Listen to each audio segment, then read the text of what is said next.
Hello my lovelies, welcome back to my channel. I'm the City Witch.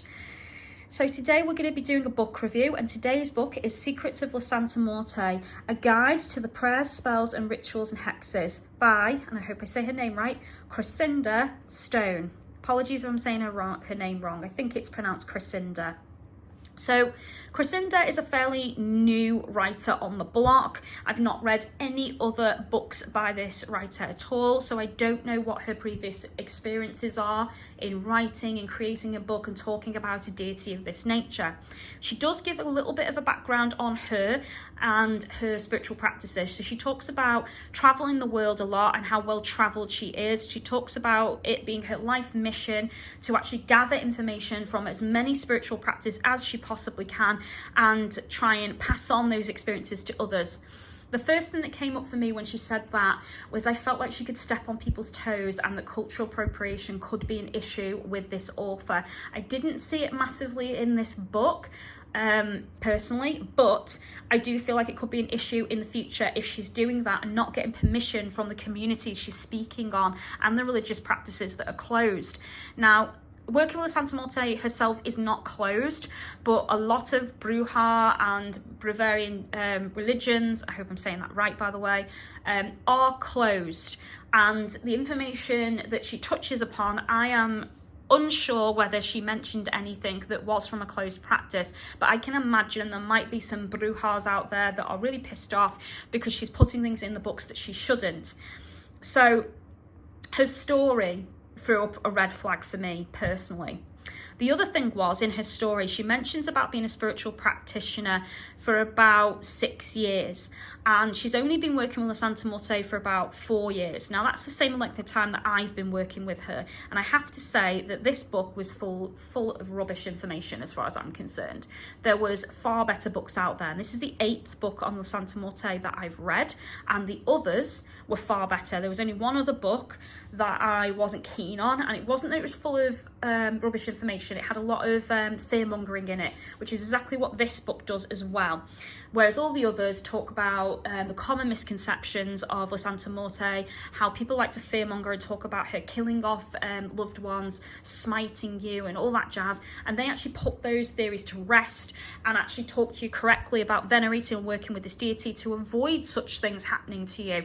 This book actually liked to push stories that were negative, quite toxic. She talks a lot about people's mistakes with La Santa Muerte and how they were darkly punished by La Santa Muerte. And some of the stories, when I read them and I was trying to give an outside perspective, didn't make me feel like La Santa Muerte had done those things at all. One of them involved a car crash, and I was like, I don't think that was La Santa Muerte.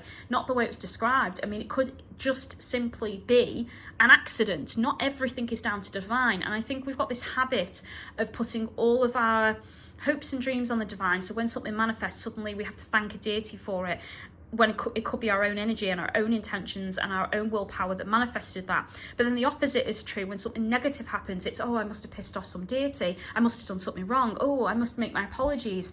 And that's not necessarily true either.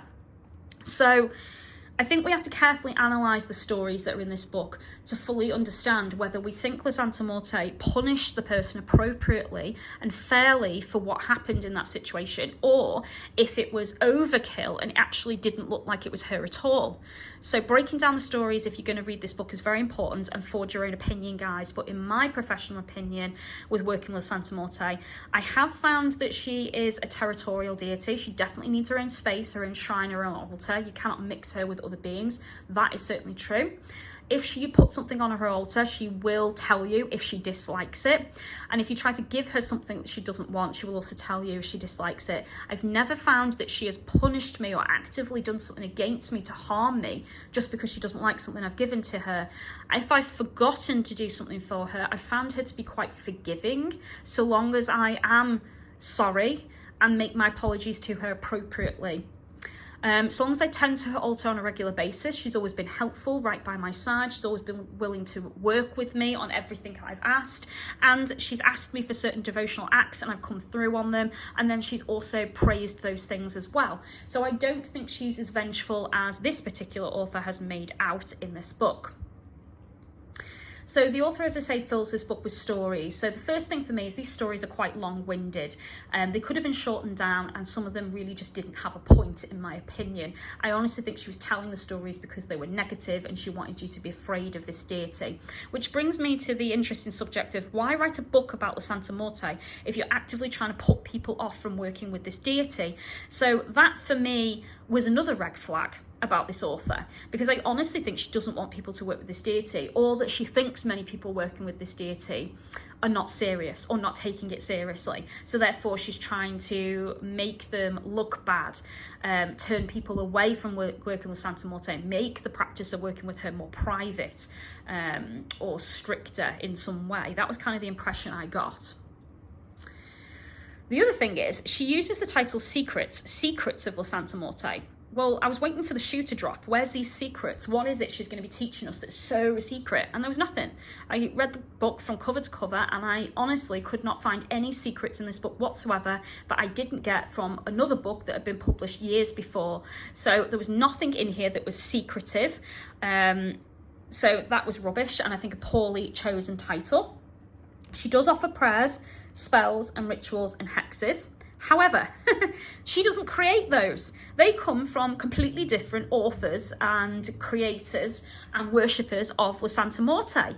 And in all honesty, the spells, the rituals, the hexes, the prayers, they're what save this book from going in the bin for me, because those things in this book are brilliant, but they're not her work. They're the work of somebody else, some other practitioner, somebody more advanced and more experienced. So it's no wonder I preferred them, because they're from somebody who's actually been working with the Santa Muerte a long time, understands this deity and knows how to work correct spells with her. So this author should not be taking credit for any of that. And what is the best part of this book is not her work. So I actually kind of feel like saying to these other people who donated those spells and rituals to this book, well, can't you write a book, because your work is clearly what I like, not this author. So there's that. The other thing is, in this book, she provides a rather dangerous ritual, guys. So first off, before I get into that, I'm just going to read you the chapters, because one of these chapters is the reason I'm bringing up this ritual. So let me get to this. So this is the contents, okay, of what you're going to get inside this book. So we have, who is La Santa Muerte and why work with her? History of La Santa Muerte. Setting up an altar to La Santa Muerte and working with it and cleansing it. Working with La Santa Muerte, colours and candles, prayers, spells. Unbonding with La Santa Muerte, a ritual to break up with death. Santa Muerte's birthday and death day, ritual celebration. So this bit here, the unbonding with the Santa Muerte, a ritual to break up with death. So this bit here, the reason why I'm bringing that up, guys, is because she actually provides you around here-ish a ritual that you can perform, which is called a blood pact ritual, which binds you to the Santa Muerte in service of her and completely dedicates your whole life to her. She goes on and on about how important this ritual is, how major it is, and it should not be taken lightly at all. It's very serious. And she's right. A ritual of that nature should be taken very seriously. But there's a lot of fear-mongering and a lot of negativity before she gives you this ritual. She even gives you how the ritual went wrong, how somebody abused and misused it, and how the Santa Muerte came after that person because they were asking for constant death rituals to kill off all their enemies. And the Santa Muerte likes balance. So as a result, that person lost family members because they weren't balancing out the positive with the negatives. So in this author's opinion, the deity, or Santa Muerte, punished that person. And eventually that person needed to break up with La Santa Muerte. Thus, the ritual of unbinding was forged. Now, right after she tells you all this, she gives you the ritual, the blood pact ritual. Now, there's a couple of things about that ritual. It's a very dangerous, very advanced ritual that should not be put in a book for beginners. And this is very much a book for beginners, especially we're talking about the history of the Santa Muerte. So that's the first thing. The next thing is she tells you a couple of things during that ritual which are quite dangerous. She actually states very clearly as part of the ritual, you must, and I'm going to say this slowly, guys, slash your palm with a knife, allowing the blood to flow into a container. And it must be a generous amount of blood. She does as an afterthought mention, or you can prick your finger, but it is an afterthought. The shocking statement for me was slash your palm with a knife. First of all, guys, that is very dangerous, not necessary for any deity or any ritual at all, and is very unsanitary and puts you at high risk of a blood infection. Do not do that under any circumstances. Ignore what this author says. It is irresponsible that she put that information in this book, and I was disgusted when I read it, and it further confirmed for me that this author doesn't know what she's talking about at all. If you really want to offer blood to La Santa Muerte, which is definitely an offering she does accept, and I have done that myself, for ladies, you can offer your moon blood if you want from your period. Just don't dedicate it to the moon. Dedicate it to La Santa Muerte and place it on her altar. You can choose to decorate candles and burn candles on her altar dressed in your blood.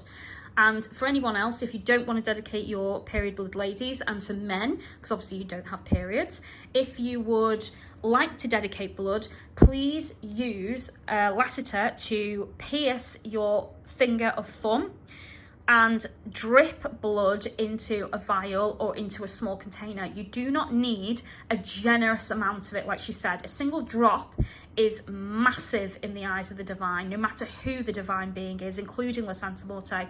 I have offered single drops of blood to her, and she's been more than willing to accept it, very gracious about it, and absolutely loved it. And not once has she ever said to me, "Is that it, one drop?"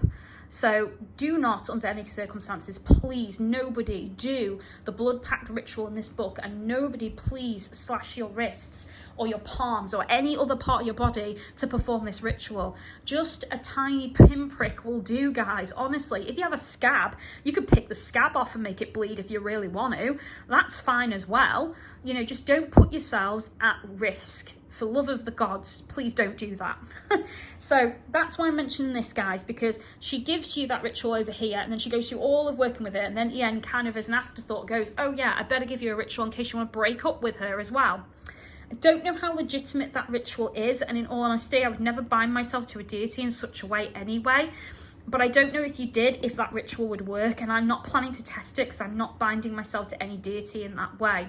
So I would ignore the information in this book, except for the spells and rituals written by other people, because they're from experienced practitioners who have lifelong relationships with Santa Muerte and know what they're talking about. The rest of this book, as far as I'm concerned, was bollocks. Sorry for the language, but it's true. Just to give you an idea of what it says on the back of the book and what this book claims. So, drawing on her many years of work with the Santa Muerte and her study of authentic Mexican sources and traditions, author Crescinda Stone has created a practice in-depth handbook on this mysterious Mexican folk saint, suitable for novices who wish to begin working with Santa Muerte, as well as for the more advanced practitioner. Well, that's not true at all. This book is definitely aimed towards more of the beginner than the advanced practitioner, and what the one thing she provides in it for an advanced practitioner would be the blood pact ritual, which I don't think should be in this book at all.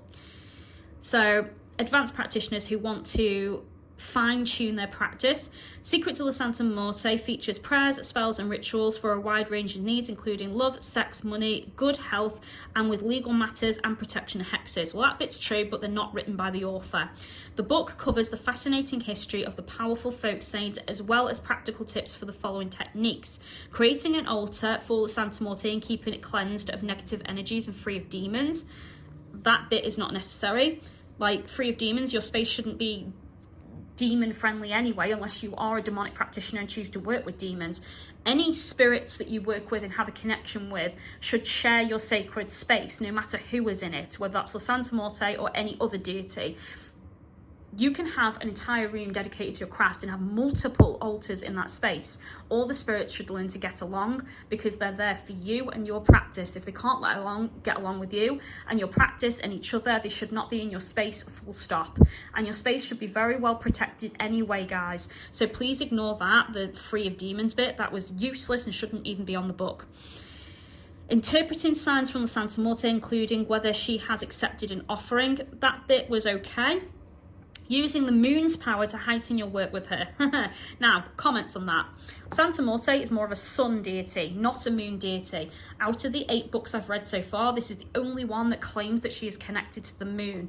She even puts a moon on the book behind La Santa Muerte. I've not seen that on any other books. Every other book I've read has said that she's connected to fire.